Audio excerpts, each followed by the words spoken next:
Good morning. Welcome to Plugged In. We have a lesson from Mark chapter 7 right after this.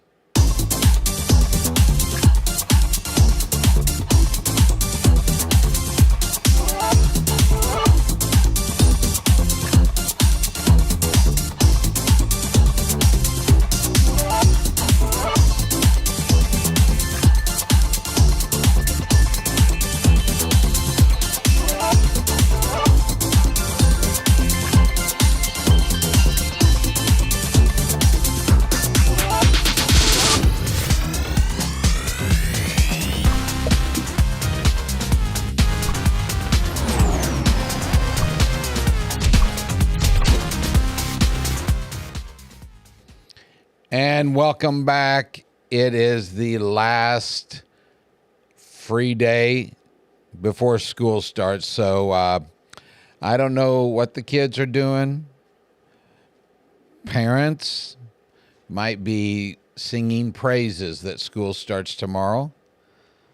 We have a couple of kids at the church, and I was talking to their mom yesterday. And she actually works at the school, but she didn't have to go in today. But she said, we're going to use today as a cleaning day around the house. So the boys are probably thinking, I wish we were going to school today. Keep the teachers, the administration, the coaches, the students, everything, bus drivers, cooks, everyone that's involved in our school system. Please keep them in your prayers as we start out this new year. It's always filled with some excitement, but that can wear off pretty quickly. So let's just keep them in our prayers throughout this year. We hope for a smooth year for everyone involved.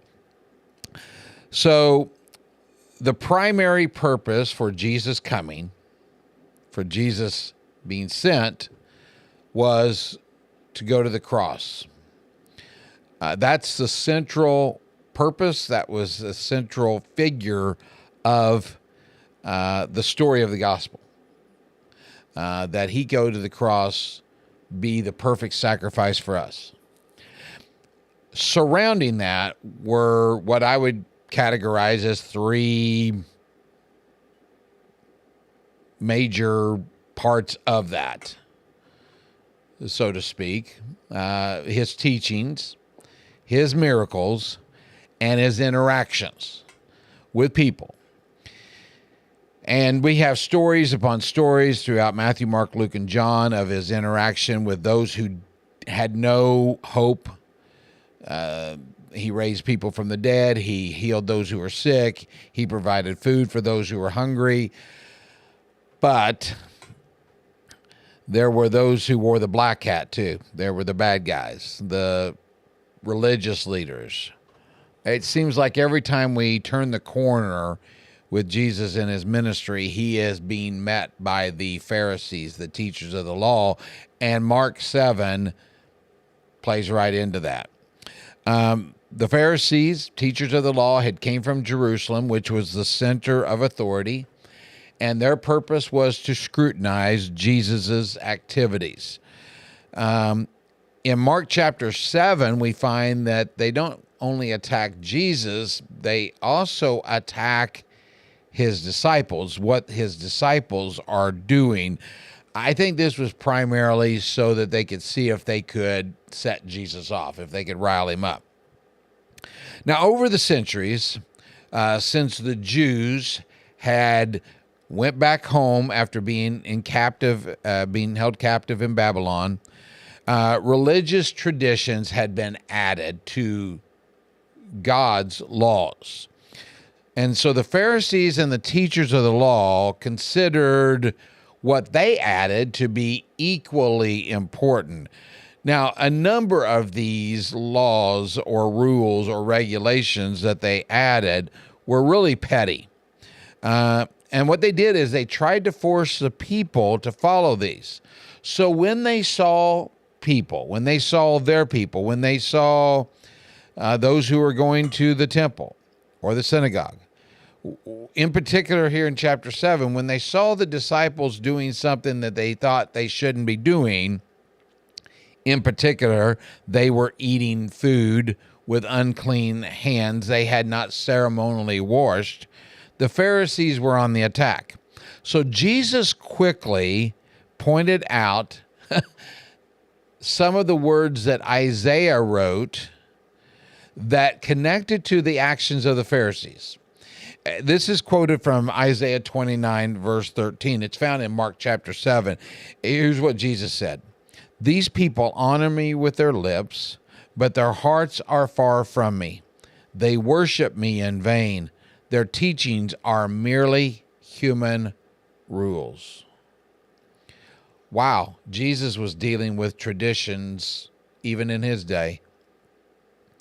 Well, that obviously set the religious leaders back on their heels. And while Jesus was backing them into a corner, he decided to hit them with another punch. Now, I would encourage you to read all of Mark chapter 7. In fact, we might cover some more of it next week, possibly, but read it on your own. But here's what else is found there. He said this, "You have a fine way of setting aside the commands of God to observe your own traditions. For Moses said, 'Honor your father and mother.' And he also said, 'Anyone who curses their father or mother is to be put to death.' But you say that if anyone declares that what might have been used to help their father or mother is korban, that is, it is devoted to God, then you no longer let them do anything for their father or mother.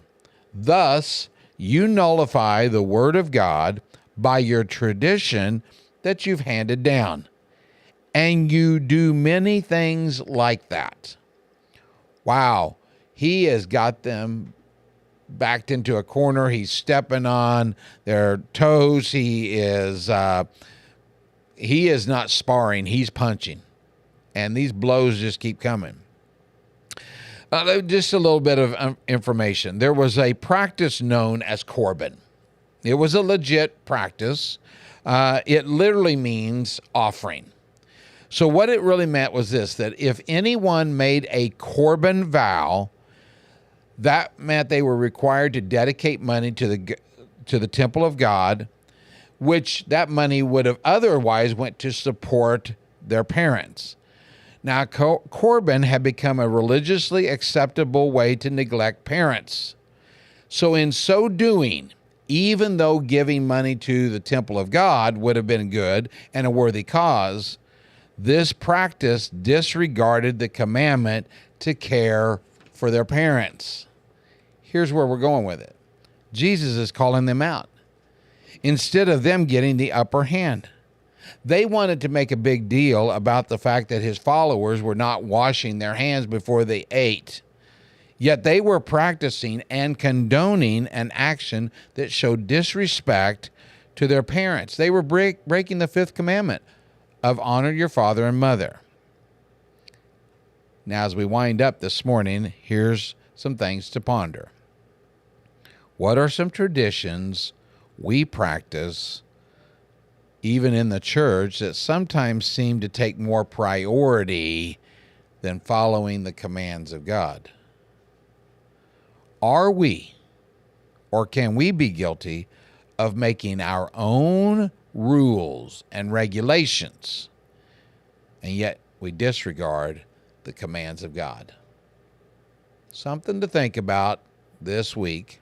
Thank you for joining us. Like and share, and have a wonderful day and a great week. God bless you all.